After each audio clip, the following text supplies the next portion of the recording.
tidak melanggar perjanjian.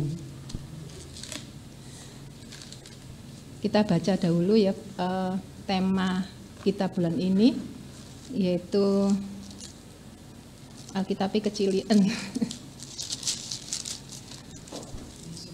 Ibrani 9 ayat yang ke-15. Yang berbunyi demikian. Karena itu ia adalah pengantara dari suatu perjanjian yang baru, supaya mereka yang telah terpanggil dapat menerima bagian kekal yang dijanjikan. Sebab ia telah mati untuk menebus pelanggaran-pelanggaran yang telah dilakukan selama perjanjian yang pertama. Amin. Saudara, kalau kita itu membaca kitab Imamat ya, itu kalau nggak salah itu ayatnya itu panjang-panjang ya saudara, diulang-ulang. Kalau saya sih waktu bar itu mau coy cepet-cepetan, ndang mari. Soalnya itu saja. Nggak tahu, mungkin kalau saudara nggak ngalami seperti saya ya, kurang baik. Tapi di sana itu banyak ditemukan itu mengenai banyak ketentuan-ketentuan atau peraturan-peraturan untuk penebusan dosa, untuk penghapusan dosa, dan berbagai bentuk upacara korban ya saudara. Tapi segala korban dan ritus-ritus dalam perjanjian lama itu tidak dapat menghapus dosa manusia saudara. Ia hanya menghapus secara lahiriah. Korban dan ritus yang mereka lakukan itu hanya sebagai lambang dari apa yang akan Yesus lakukan dalam perjanjian baru. Kita baca di dalam, enggak usah deh, ini yang terakhir, Ibrani 7 ayat 21 itu kan dikatakan bahwa engkau adalah imam. 7 ayat 21 yang terakhir ya. Engkau adalah imam untuk selama-lamanya. Di sini dikatakan bahwa Tuhan Yesus itu adalah imam untuk selama-lamanya. Jadi ini menunjukkan bahwa Tuhan Yesus Kristus itu adalah tak tergantikan oleh siapapun juga. Dia adalah imam untuk selama-lama. Dia adalah jalan dan kebenaran dan hidup. Tidak ada seorang pun yang dapat datang kepada Bapa kalau tidak melalui aku, yaitu melalui Tuhan Yesus, saudara.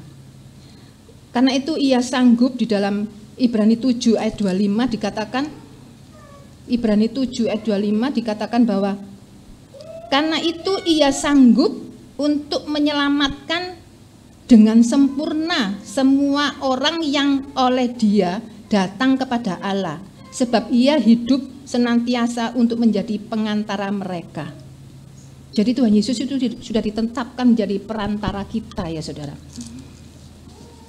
Dan apa itu dalam perjanjian lama, perantaranya itu adalah imam ya saudara ya.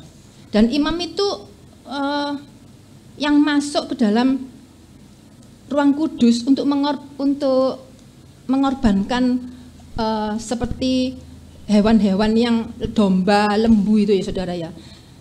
Dan dia itu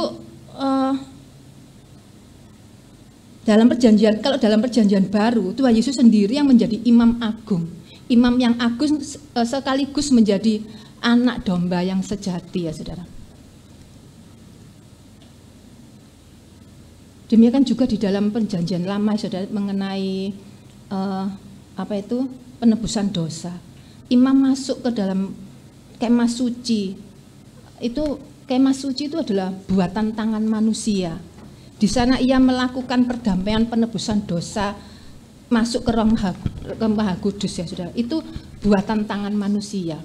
Tapi di dalam perjanjian baru, Tuhan Yesus itu datang saudara, melakukan perdamaian dan penebusan dosa bagi kita. Itu bukan dengan buatan tangan manusia, tapi Tuhan Yesus itu masuk ke dalam surga. Secara real dia itu masuk ke dalam surga, ke rumah yang kekal. Jadi Tuhan Yesus itu adalah jalan ke tempat kudus. Tuhan Yesus adalah jalan menuju ke surga. Jadi surga itu dibuka oleh Tuhan Yesus sendiri ya saudara.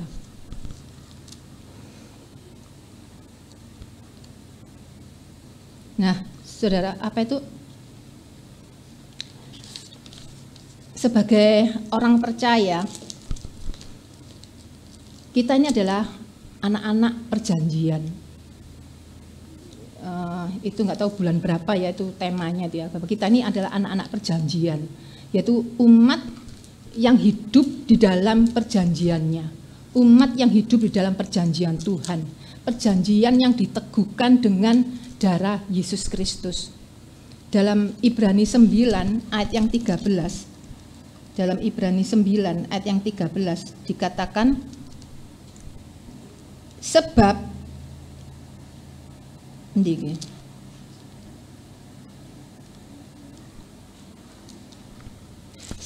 jika darah domba jantan dan darah lembu jantan dan percikan abu lembu muda menguduskan mereka yang najis sehingga mereka disucikan secara lahiriah, betapa lebih baik, lebih dan mana ini? Terusannya Pak ya.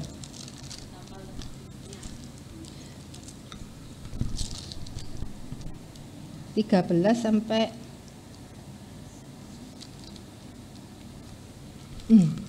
betapa lebihnya darah Kristus yang oleh Roh yang kekal telah mempersembahkan dirinya sendiri kepada Allah sebagai persembahan yang tak bercacat, akan menyucikan hati nurani kita dari perbuatan-perbuatan yang sia-sia supaya kita dapat beribadah kepada Allah yang hidup. Ya saudara, di sini apa itu? Tuhan Yesus itu mengorbankan dirinya supaya kita itu boleh masuk dalam hadiratnya. Kita sudah tidak lagi ada perantara imam ya saudara, yang menjadi apa itu perantara kita, tapi kita itu perantara kita itu ya Allah itu sendiri, yaitu Allah di dalam nama Tuhan Yesus Kristus. Tapi saudara-saudara, banyak sekali orang-orang Kristen, orang-orang percaya itu meremehkan perjanjian itu ya, meremehkan perjanjian Tuhan, meremehkan perjanjian Tuhan dengan umatnya. Masih banyak sekali orang-orang itu ke gereja beribadah, mereka memuji Tuhan, mereka mempersembahkan perpuluhan, mereka juga berbuat baik, mereka juga berdoa. Seperti saya juga pelayanan, ambil bagian di dalam gereja, bahkan saya ada di mimbar untuk menyampaikan firman Tuhan, saya mengajar anak-anak sekolah minggu, juga memuji, menyembah, bahkan memimpin di dalam pujian penyembahan. Tapi ada banyak mereka yang hidupnya tidak berdampak, saudara. Bahkan di dalam hidupnya sendiri tidak berdampak, apalagi dampak untuk orang lain ya saudara. Karena apa? Kaki kanannya melakukan kehendak Tuhan, tapi kaki kirinya masih menyimpang ke kiri dan ke kanan. Mereka masih ke orang pintar ketika tokonya sepi. Mereka masih ketika usaha pekerjaannya banyak saingan. Mereka sudah melihat bahwa banyak yang ingin menempati kedudukan yang ia terima saat itu, dan ia datang kepada orang-orang pintar. Dan masih ada orang yang hidupnya, rumah tangganya bermasalah. Mungkin suaminya atau istrinya selingkuh, dan mereka datang ke suhu. Masih banyak ya saudara, kaki kanan mereka melayani Tuhan, tapi kaki kiri mereka masih percaya pada ramalan-ramalan. Mereka meramalkan hidupnya, menyerahkan tangannya untuk dilihat bagaimanakah masa depannya, bagaimanakah jodohnya, bagaimanakah kehidupannya nanti. Bahkan masih banyak anak-anak muda yang masih percaya dengan ramalan-ramalan bintang.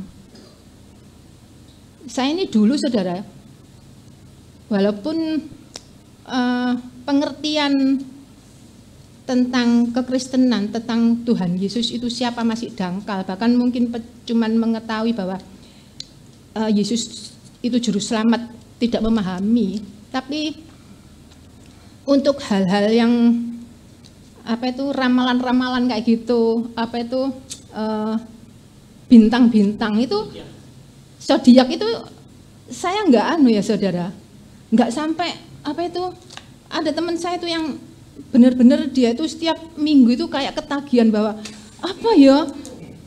minggu ini keadaanku bagaimana, jodoh itu juga gitu, dilihat dari bintang-bintang ya saudara, dari zodiak itu saudara.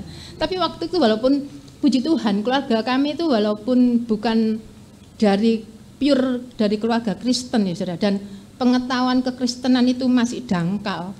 Hal-hal seperti itu dijauhkan dari Tuhan. Keinginan kami nggak ada ke arah situ. Walaupun bagaimanapun keadaan keluarga kami nggak ada kepingin untuk ke orang pintar atau apa, nggak ada ya saudara, puji Tuhan. Tapi masih banyak saudara ya, saudara-saudara kita kaki kanannya ke gereja, tapi kaki kirinya masih menyembah ilah lain, masih menyembah ilah yang mereka sembah dahulu ya saudara. Masih ada kaki kanannya ke gereja, kaki kanannya ke tempat ibadah lain, dan hatinya belum tertuju kepada Tuhan. Hal-hal seperti itu juga dialami oleh bangsa Israel ya saudara. Bangsa Israel itu tidak hidup di dalam ketaatan. Ketika Musa diutus oleh Tuhan untuk mengingatkan tentang perjanjian Tuhan dengan bangsa Israel, bangsa Israel menjawab, kita baca di dalam Keluaran 24 ayat 7. Keluaran 24 ayat 7.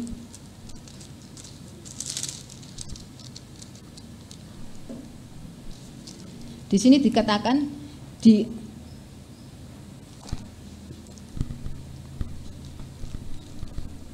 salah ya.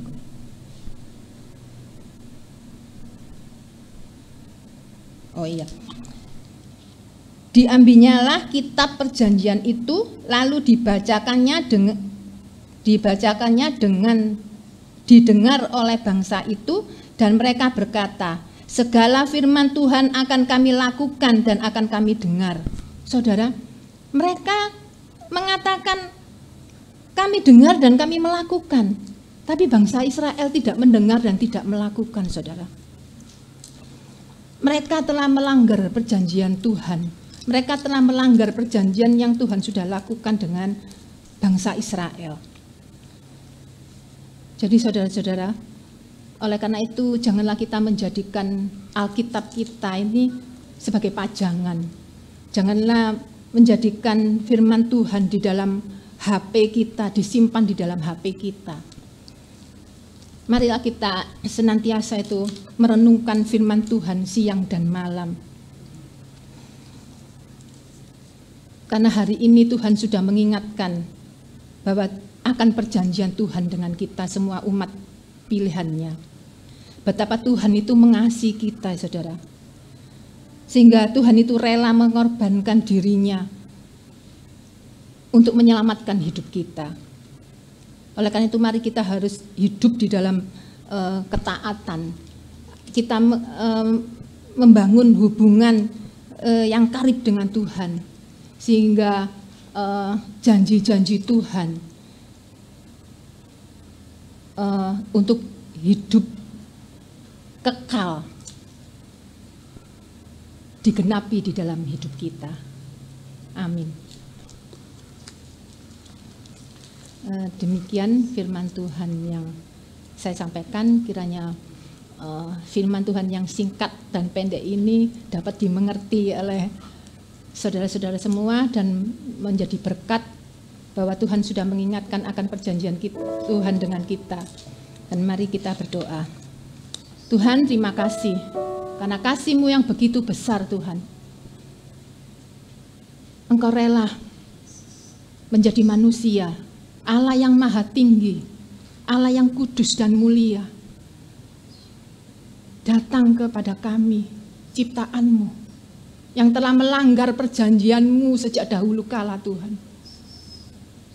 Dan Engkau memberikan perjanjian barumu, yaitu dirimu sendiri ya Tuhan. Engkau berkorban bagi kami. Darahmu tercurah di atas kayu salib. Itu adalah pengorbananmu Tuhan untuk kami, supaya kami layak, supaya kami berkenan. Tidak ada lagi pembatasan Tuhan. Tapi kami boleh masuk dalam hadirat-Mu. Kami boleh masuk di dalam hadirat-Mu lebih dalam lagi. Kami boleh menghampiri Engkau Tuhan, Raja di atas segala raja. Kami yang tidak layak ini Tuhan, Engkau datang kepada kami. Engkau masuk di dalam kehidupan kami Tuhan. Kami datang kepadamu bukan dengan mempersembahkan korban binatang Tuhan, tapi Engkau mengorbankan dirimu sendiri, supaya Engkau ada di dalam kehidupan kami. Engkau sudah menyatu di dalam kehidupan kami. Engkau sudah manunggal dengan kami Tuhan. Terima kasih Tuhan untuk pengorbananmu. Terima kasih untuk kasih-Mu Tuhan. Terima kasih kami menerima perjanjian-Mu ya Bapa. Perjanjian kekal untuk kami yang percaya kepadamu. Perjanjian kekal yang boleh kami terima Tuhan, asal kami tetap setia dan taat kepadamu. Apapun ajaran-ajaran sesat yang ada di sekeliling kami, yang kami dengar dan kami lihat, itu tidak mempengaruhi hidup kami, tidak mempengaruhi iman percaya kami, sebab Engkau sudah manunggal dalam hidup kami Tuhan. Engkau sudah menyatu dalam hidup kami. Terima kasih Tuhan Yesus. Terima kasih kami menerima perjanjian kekal-Mu, supaya kami memperoleh hidup kekal di dalam kerajaan surga. Segala pujian, hormat kami haturkan bagi Engkau Allahku yang hidup. Biarlah firman yang sudah hamba-Mu dengar, firman yang sudah kami bagikan ini Tuhan, kiranya jatuh di dalam hati kami yang terbaik. Kami pulang tidak membawa kesia-siaan, tapi kami menerima berkat-Mu yang dari surga, yaitu perjanjian kekal-Mu dalam kehidupan kami, untuk kami boleh masuk dalam hadirat-Mu yang kudus dan menerima hidup kekal di dalam kerajaan surga. Di dalam nama Tuhan Yesus Kristus, hamba-Mu sudah berdoa dan mengucap syukur, dan biarlah firman ini tumbuh di dalam kehidupan kami. Dalam nama Yesus, haleluya. Amin.